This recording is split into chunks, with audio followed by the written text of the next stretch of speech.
Once upon a time, in the shadowed alleys of a decaying city, lived a man named Vincent. His past was a tapestry of regret, woven with threads of criminal activities that he could never untangle. A former enforcer for a notorious gang, Vincent had spent years in the darkness, leaving behind a trail of broken lives and shattered dreams. His own soul, now a tattered remnant, bore the weight of his choices. One cold, rain-soaked evening, Vincent found himself wandering aimlessly, a fugitive from his own memories.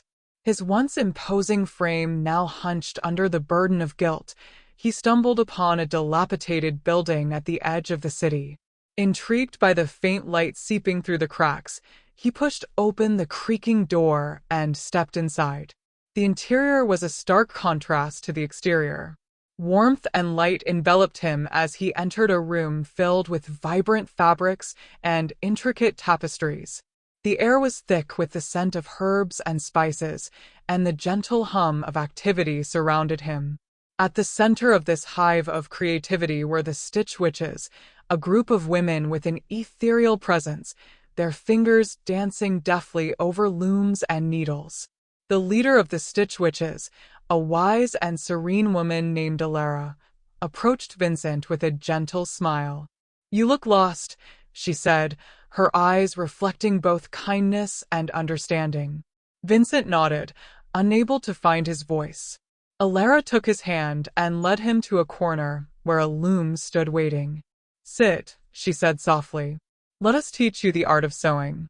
Here, we mend not only fabric but also the soul." Skeptical yet desperate for a glimmer of hope, Vincent sat down and allowed the Stitch Witches to guide him. His hands, once accustomed to violence, fumbled awkwardly at first. But with patient instruction and encouragement, he began to learn. He discovered that the act of sewing required precision and care, virtues he had long forsaken.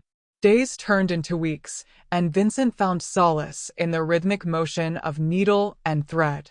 He poured his heart into each stitch, creating cushions, tapestries, and garments of unparalleled beauty. The process was both meditative and transformative, and with each completed piece, he felt a part of his fractured soul being mended. The Stitch Witches shared their stories with Vincent as they worked side by side. They were women who had faced their own trials and tribulations, and through the art of sewing, they had found healing and purpose. Inspired by their resilience, Vincent began to believe that redemption was possible. One day, as Vincent was finishing a particularly intricate tapestry depicting a phoenix rising from the ashes, Alara approached him. "You have a gift," she said, admiring his work. "But more importantly, you have found a new path. Your past does not define you. It is the choices you make now that shape your future." Tears welled up in Vincent's eyes as he realized the truth in her words. He had been given a second chance, an opportunity to create something beautiful from the remnants of his life. The Stitch Witches had not only taught him the art of sewing, but had also shown him the power of compassion and forgiveness. Years passed, and Vincent became a master weaver, renowned for his exquisite creations. He opened a workshop in the heart of the city, where he taught others the skills he had learned. His workshop became a sanctuary for those seeking redemption, a place where broken souls could find healing through the simple act of stitching. Vincent's journey from darkness to light was woven into each piece he created, a testament to the transformative power of art and the indomitable spirit of the human heart. And though the scars of his past remained, they were now just another thread in the tapestry of his life, adding depth and richness to his story. In the end, Vincent found peace not through forgetting his past, but by weaving it into a new narrative, one of hope, redemption, and beauty.